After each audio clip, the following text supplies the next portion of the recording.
Oh yeah, I'm crafty, but when you do an engine swap like this, you kind of need to know what you're doing well past being crafty, because you need to know why. Right now I'm having a starting issue, but the battery's fine. Is it an ignition issue? Is it a fuel line issue? I just have to Google and start taking shit apart. That's a problem. It's scary, and it's something I make my money with. So, my God. Right. Yeah. So whenever anything goes wrong, it's just kind of this helpless feeling of, uh-oh. And it's not like you can take it to a mechanic because I've tried to, man. Like I've talked to some mechanics and they said it's a what? And it has a what in it? Oh, and it's a really valuable prop that if we break anything, we're liable for. I'm like, so no, you got to do it yourself. And as much as I've learned, I still don't feel comfortable with it. Even completely rebuilding it, it's still not something I'm comfortable with. So I have a quick question for you. In terms of how you're doing this documentary and you've got the new one coming up, is it like a straight traditional documentary and how you're creating it and building it and filming it? I mean, do you guys have an outline, or is it more like a reality TV show? When shit happens, this is where it's going? Well, reality TV shows are a hell of a lot more scripted than we think. That's true. Right.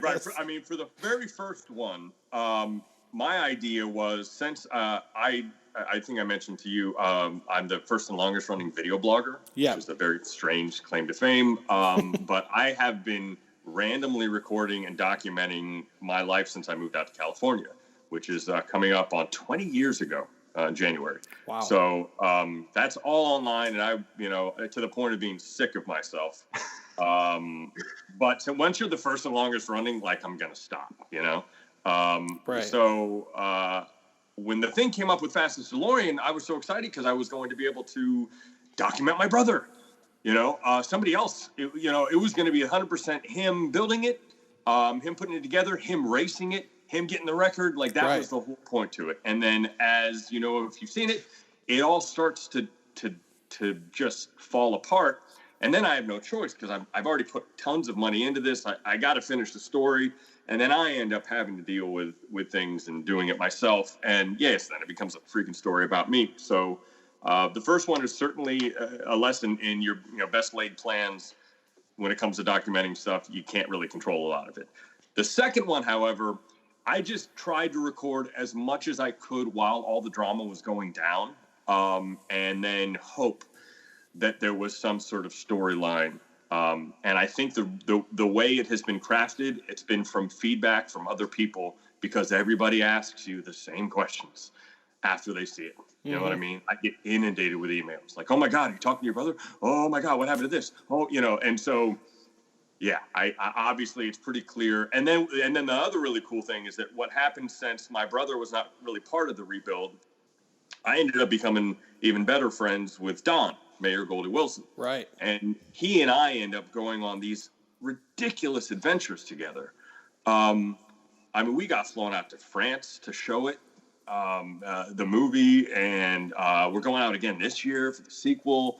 And he and I have found all these weird adventures where we surprise people with the time machine and like make people's day. And so we're actually working on a reality show with just him and me called The Mayor and Me, where we talk about all the cool adventures we get to go on, because I have a time machine and he's freaking Mayor Goldie Wilson, and he looks exactly the freaking same as he did. Dude, it's one of the creepiest things in the world, man. It's like he signed a contract with the devil, because that man is 61 years old, and it's unbelievable. He even cut his hair now, so he just looks like he's Goldie Wilson. I don't know how he does it. I look older than him, and I was 9 when the movie came out. So, Adam, I've got a follow-up question to that, just because, Kyle and I, we both have experience in filmmaking, and I'm actually in the market for a new camera for a side project that I'm working on. What did you film this on? Oh my God. My iPhone. Really? I'll be perfectly honest. I did the majority of it so guerrilla. Like, for example, the drag racing. Well, shit, man. I got as many friends as I could, and I just handed them phones. And the reason I handed them iPhones was because it has a floating lens, like you can get really nice stable footage. And, it was much more just trying to capture the essence of everything. I now have a little bit better, like I have an XC10. I don't know if you know about these little things. But again, the reason I got this XC10 as opposed to a better Canon was because image stabilization is really good, and it's got autofocus. It's like the only DSLR that has autofocus. And when you're handing cameras to a bunch of people that don't know how to handle a camera, I honestly, it sounds silly, and I can't always have really good cameramen on call when I'm doing some of this stuff because there's no budget. We're like scraping everything together. So having accessible cameras that anybody can pick up if I need help really quick was the number one goal of this movie. And obviously at the beginning with Kenny, I couldn't be in Ohio and shoot it professionally. So he had his cell phone at the time and he would just upload footage, and it worked out pretty good. I think you'd be surprised. With good editing can cover up a lot of issues with your camera, especially in a documentary that isn't, obviously it's pretty clear that it was on the go kind of stuff, like we had a GoPro and like little stuff like that. It's not like documentary, you can get away with a lot less camera shit than other mediums for sure. Not my ideal by any means. No, it's totally understandable. So I did have a question about the drag racing. Now, originally, you hire a driver for the first run. Yeah. After that, you take over. Yes. Now, being somebody that maybe the fastest I've ever gone as a car is like maybe 85. Like I'm not out there trying to get any tickets here. I'm a pretty safe driver. Yeah, very lame. Totally What is it like when you get to that speed, man? Especially in a DeLorean that has like, it's got stuff on the back of the hood where the engine is like, yeah. That and the axles and the frame. And yes. It wasn't meant to do that. Yeah, it's what, an X-frame? I think I even mentioned it in the movie is that, if the car's supposed to go that fast, it's fun. It's that you can actually, it's kind of, have you ever been in a Tesla? Like Teslas are amazing. It feels like a rocket going off. That's kind of fun, but it was designed to do that. The Right. DeLorean was never designed to do that. So the first thing that goes through your head when you're doing the first drag race, and you remember when I take my helmet off and I look like I've seen God. I mean, it was the worst thing I've ever been through. The problem is I've floored it before on the highway, right? Sometimes you have to floor to get around something or so forth. You do that for 1 or 2 seconds tops. Right. Well, when you're drag racing, that foot, it never moves. So your body tells you about 3 seconds in, stop doing this right now. But you do it for 12, 13, 14 seconds. And at no point do you feel safe.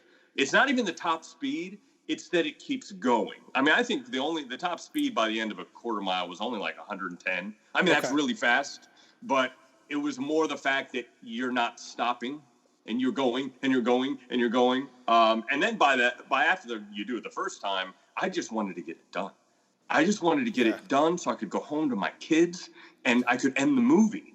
So every single time I do that and I don't get the record, it's the most frustrating thing ever because I just want to end this. I don't want to do this. I make my money off this car. I felt kind of painted into a corner, like I had to do it to save the movie.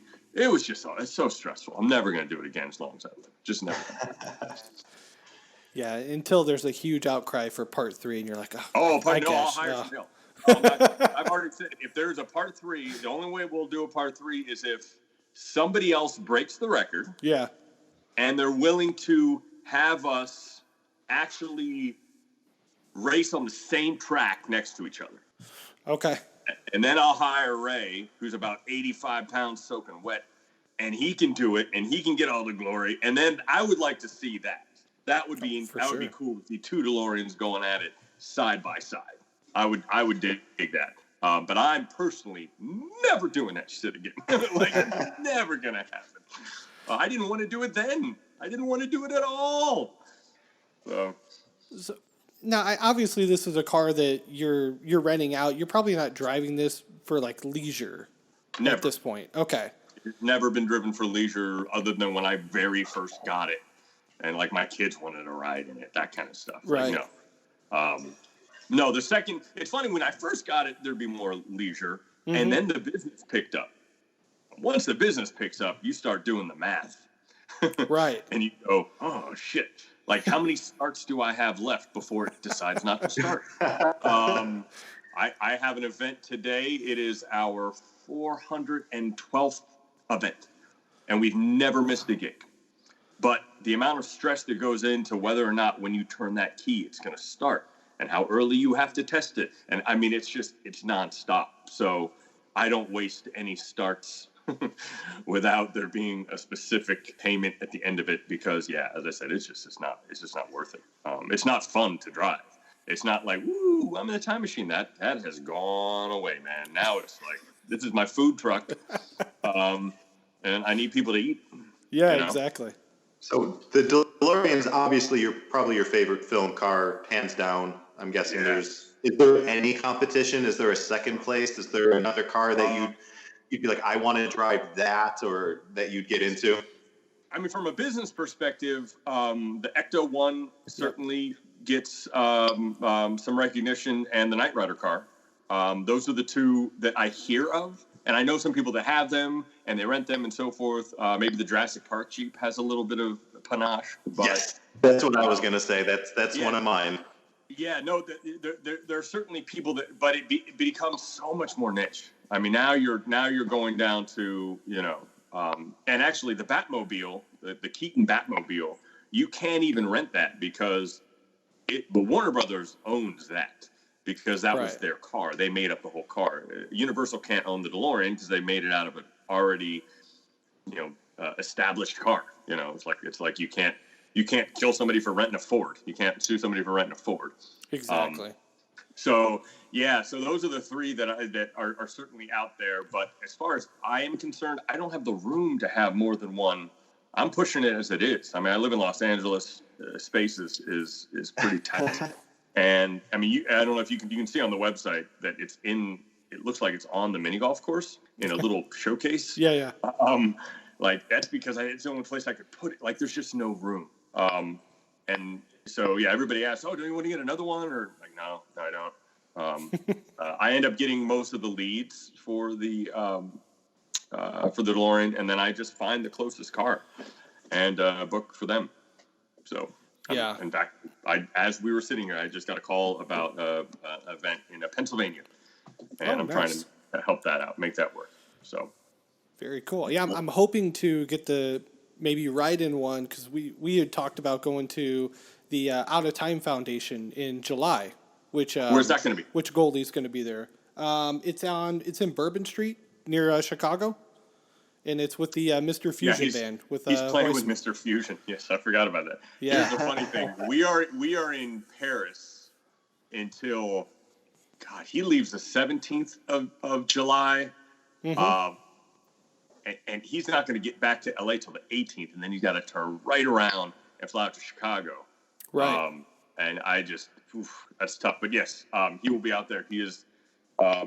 as advertised, one of the most genuine people I've ever met in my life. I think that comes across in the movie. That's what I love about the movie is people don't really know him well, but in that movie you can kind of see he's just a laid back dude with no ego, and it's just awesome. It's an awesome energy to be around. Yeah, and the one thing this might have just been a entry into your vlog that I watched on YouTube, but you had told a story about how you guys had a charity event. And Claudia Wells was there, and he was there, and they were doing mini golf. And she left when the cameras went off, and he was like, "Get me a beer. I'm going for another round." And you're like, "I love this dude." Well, it was more, not only the beer and the other round. It was more that once the cameras left, he didn't leave. Right. When you're in his realm, and I know everybody thinks, "Oh, B-list celebrity, whatever," but man, when he goes to these events, dude, he's the biggest thing. I mean, all of them. Anybody from Back to the Future they're like the golden touch. And at some point you get tired of constantly being in front of the camera. It's like being a trained, little toy, and you're just clapping and you're like, so I expected Claudia to leave when the cameras left. I understood. The news came out. They got their piece. I didn't begrudge her for that. But you could see the little glimmer in his eye because he was a golfer and he got his ass kicked the first time. You could see him go, oh, no. And to his credit, he came back so much. I mean, we became friends and then he came back, but he actually won. He actually came back until he won the following year on Memorial Day, 2015. He did it. He beat everybody who had been coming for years. And got the championship. So I like that. I like that competitive streak. You know, it's a guy thing. It's that weird, I'm going to do this. I cannot get beat by all these guys at this silly little mini golf course. No. Yeah, we can definitely both relate to that being former college athletes. So that's why I love that part when he said like you're like the competitive spirit came out and I was like I like this guy. Yeah, and he didn't have any of the. He didn't need to be in a special corner. I mean, I feel like I'm going to just slam some celebrity by trying to explain these stories, but you run into celebrities that have requirements that are just outrageous. Yeah. And they clearly want to make sure you know that they're not one of you. And you respect them and it's cool. But because of this mini golf course that I put in my backyard, dude, Norm from Cheers came out. Like, Jim O'Heir from Parks and Rec, Mo Collins, like all these awesome people came out and had no problem sitting in a backyard deck and talking and having a beer. And I appreciate that beyond all I can even say. If you're cool with coming to somebody's backyard in the valley, that's awesome. That's pretty rare. It really is. Is that the next business right there? It's not a business, man. No. We have charity events there. That's what's cool. Yeah. But I'm done with business. I'm good with business. Like I want more free time to do, the stuff that I like to do. Like I didn't think renting a car would be something I would be doing at this point in my life. But you meet a lot of interesting people. You get to do a lot of cool things. But I mean, I think you can tell from the documentary. I like doing documentaries. I like telling stories. I like talking. So that's kind of the way I want to go, but I got to build, man. That's the next venture is more documentaries. Do you have topics in mind that you want to touch on or explore? I'm trying to take everything as it comes. And I'm trying to do what I think would be the most unique. Obviously the part 2 comes out this year. Next year is the 20th anniversary of the longest running video blog, and there's about 1 billion stories in there. And as much as I don't want to put the focus on me, I have never tried to monetize the journey, which is the video blog. And all these younger video bloggers have come up and suddenly they're peeking at me going, hey, you're like the grandfather of all this. How come you don't have more subscribers? And I'm like, it's because that wasn't a thing when I started. There was no YouTube. It was 99 for Christ's sake. And it does in the back of my head, I kind of think I should probably at least put a statement down and go, boom, here's the first 20 years of a really interesting project and then move on, from there. But after that, I don't know. I take it as it comes. If it strikes you at the second, a guy had screwed up with his girlfriend for her birthday party, or for her birthday present. And so he hired me to come up in the DeLorean time machine, and I upsold him Goldie. And Goldie jumps out at her work of the time machine and gives her a gift from him. Yeah. And I'm like, dude, this is a reality show. I want to tell these stories because it's so weird that two friends have the ability to blow people's minds. Like, it's so fun to do. Like I love how much you can, spread joy through this silly car and through that silly character, and people like pee themselves. They're so happy. That's addictive. It's very addictive to be able to make someone that happy. You know what I mean? It's wonderful. Now, if you could get into the DeLorean, go back to 9-year-old Adam that's coming out of the movie and go, just so you know, in 2019, you're going to be renting a DeLorean and upselling Goldie Wilson as a perk package. I think even more than that, if you told the 14-year-old who watched Back to the Future 2, about what would be happening on October 21st, 2015, that was when it really all just kind of hit me, because I had 8 events that day. It was the craziest day of my life. Yeah. That's insane. That's insane. So obviously 30-year anniversary is coming up. I mean, that's going to be another busy year for you. Oh, hey, we got video for the first time. Can actually see you. Hi. Hey. I don't see you. I don't see Kyle anymore either. Well, Skype, man. It is what it is. We should have done this on FaceTime. Yep. Yeah, I got to figure out how to record FaceTime. That's the issue. Okay, so now I have Kyle is frozen. Oh. Justin is moving like crazy. So either way, yes, what I'd be doing on future day, October 21st, I think that's when it really hit me how bizarre it is that I'm driving a time machine, going to all these crazy events, and having one of them. I mean, I made more money on that day than I had in certain years of my life. Like, that's how crazy things got. So yay, that's good. You know, I just save it because I'm not a big spender, believe it or not. Yeah. I still drive my '99 Camry. But you know, I got kids, you know, you want to make sure there's a nest egg, that kind of stuff. So I'm just kind of saving everything. How happy are you that they scratched the idea of the 1980s lead-lined refrigerator and you don't have to lug that around? It didn't work well for Indiana Jones, so I think we wouldn't be talking right now if they went that way. I don't know, man. Everything about Back to the Future is magic. Yeah. You know, I mean, it really is. I have to watch it a billion times because of all the screenings we go to and so forth, and I am stunned that no matter how many times I've seen it, I'll get caught in a scene, and then I start watching, and 10 minutes pass, and 15 minutes pass, and it is one of those very rare, it's a perfect movie. I mean, the casting's perfect. There isn't one. The pacing's perfect, which is really odd because a lot of 80s movies are so slow. And it, you know, you watch it 20, 30, 40 years later and you're like, okay, I watched Planes, Trains, and Automobiles the other day. And I was like, this is awful. Like, my brain was like, I remembered scenes that I loved. Yeah. And those scenes were still funny, but there was like 13 minutes in between where fuck all happens. And you're like, oh God, the pacing was so different in the 80s. But Back to the Future is just hit. And the casting is perfect.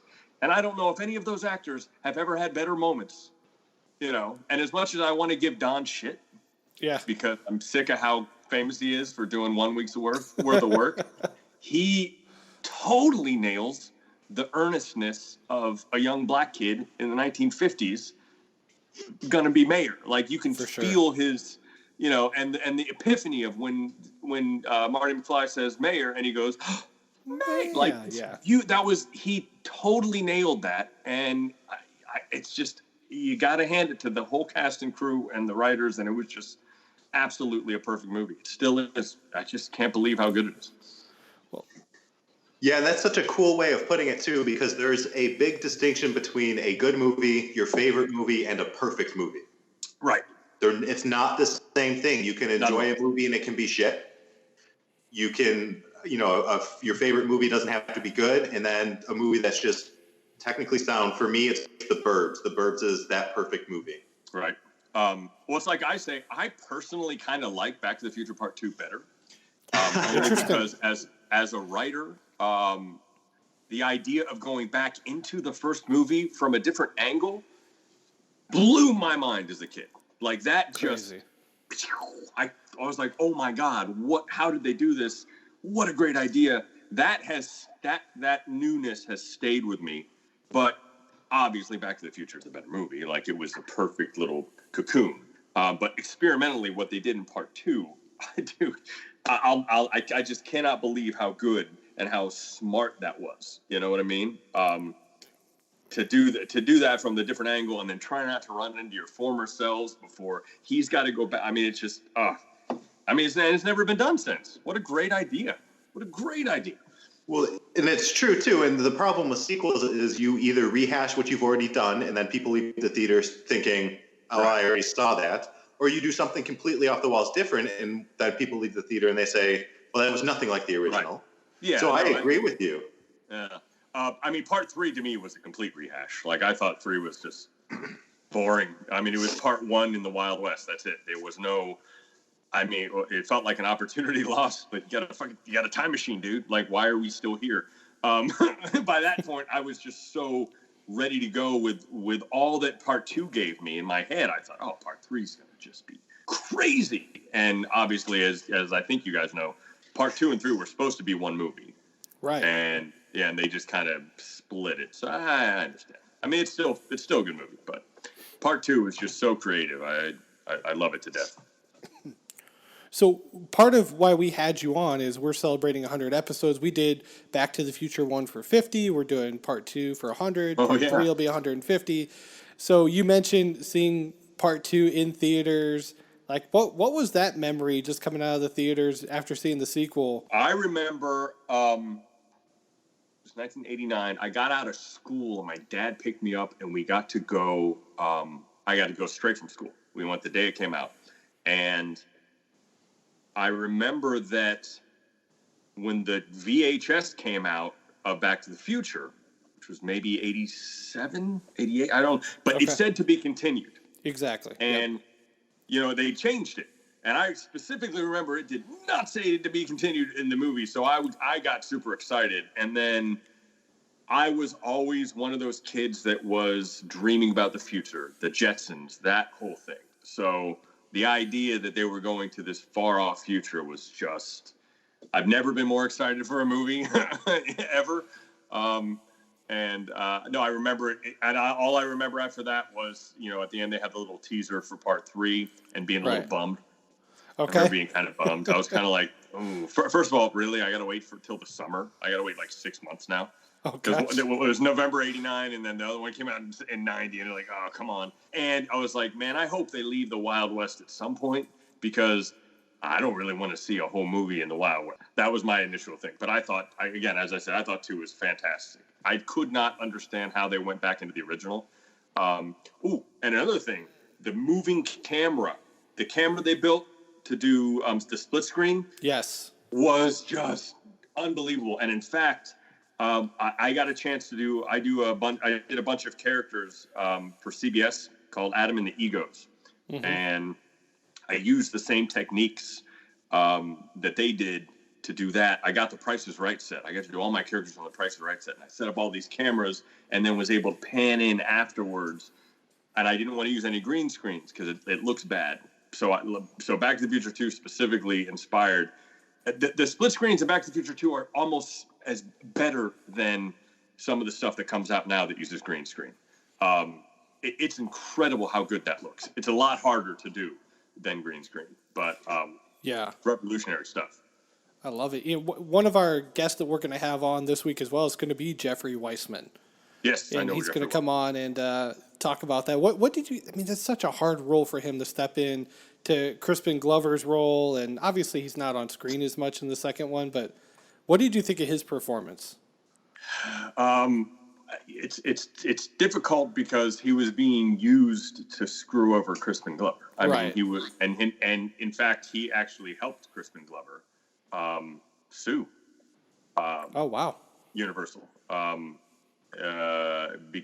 he won because they totally they used Crispin's nose, and they literally cut in actually Crispin Glover, and they put Jeffrey Bluray in the background, so you weren't exactly sure. Like, nobody really caught that. And it's tough because he got used. Like, that's what that was for, and difficult situation to be in, but also very frustrating that the producers decided to do that, as opposed to dealing with Crispin. When it comes to that whole ordeal, I kind of side with Glover a little bit. I think they kind of badmouthed him, and he wasn't really demanding as much money as Michael J. Fox. It's funny. There's a bunch of great interviews where Crispin really just lays it out there. And I think they really had a problem with him and how he felt about the first movie. And they just were put off by it. He was a very, I mean, he's kind of a bizarre cat, you know. He didn't like the commercialism of the end of Back to the Future 1. Right. He didn't like that, you know, hey, now they have more money, so it's a happy ending. Like, he had some interesting takes on it. And was very vocal about that, and I don't think they appreciated that. But to do what they did to him and act like he was still in it is like, ooh, that's bad, dude. But Weitzman's a good dude. He's been here. He's played mini golf here, he didn't do anything wrong. Right. He was stuck in the middle of it. Although I still do kind of think it's funny that he goes around. He's like, hey, I was George McFly. No, you weren't. You were blurry background trying to screw over Crispin Glover. What are you trying to pull? Other than he got to be on the set, which is awesome. He got to be part of all that stuff. The poor bastard had to hang upside down all that time. That's tough. You weren't George McFly. Shut up. You can tell him I said that if you want. So, man, I can't thank you enough for coming on the show. And I mean, plug your website, Rent the DeLorean. What does somebody get if they want to actually come out and ride in this DeLorean? Yeah, actually, if you're anywhere in the country, just go to rentthedelorean.com. Got some packages on there. My phone number is literally right there. That's my phone number. That comes right to me. So I get texts and calls all day, all night. It's wonderful. And but there are probably 12 to 15 really good time machines all over the country. Good. That we, you know, my job at Rent the DeLorean is basically to find the closest car to you and try to pull off your hopes and dreams as cheap as humanly possible. Okay. That's really what it comes down to. But more than that, go watch Fastest DeLorean, because I actually make about 9 cents if you watch Fastest DeLorean on Amazon Prime. Those 9 pennies come right to me. Okay. I don't make a lot of money. It's not a money-making venture, but it's a very good story. And part 2 comes out end of June. All right. I'll try and watch it 6 more times so you can get a cup of coffee or something. Woo! Where can you get a cup of coffee for 37 cents? What? Gas station coffee is $1.09, man. Come on. Yeah. I mean, Freedom's $1.05. So, right.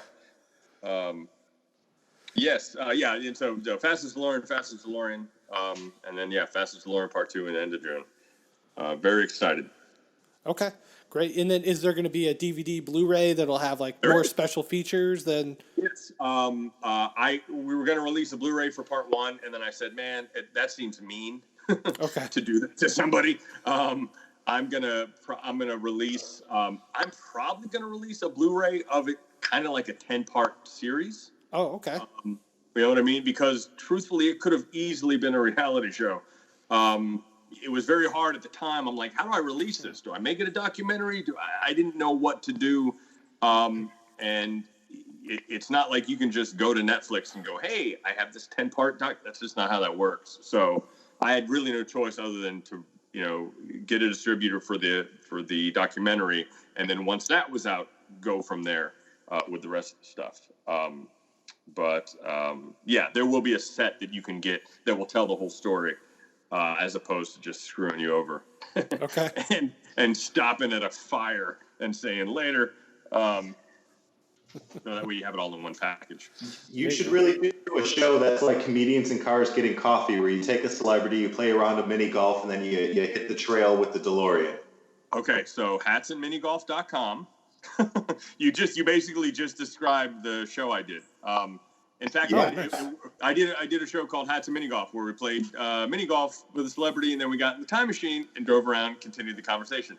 It has now kind of morphed into drinks and mini golf. Hats and mini golf, though, everybody wore funny hats, and that was it. But now it's drinks and mini golf. I'm working on that website, and I have an into the Foo Fighters right now.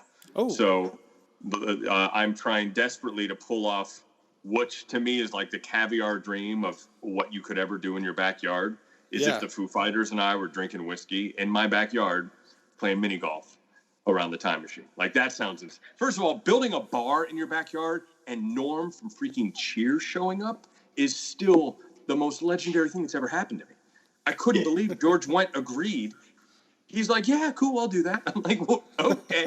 I didn't believe it till he showed up. I'm like, oh my God, George Wendt is in the backyard at my bar having a beer. We did a little Norm joke when he walked in. Like, dude, it was just like, oh my God, it's crazy. So, yes, so good idea, sir.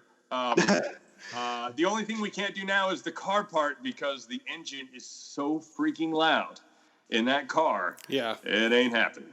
You can't talk in that car. Man, hey, plug your social media, Facebook page, YouTube, let our audience know. My name, Adam Contras, Kontras.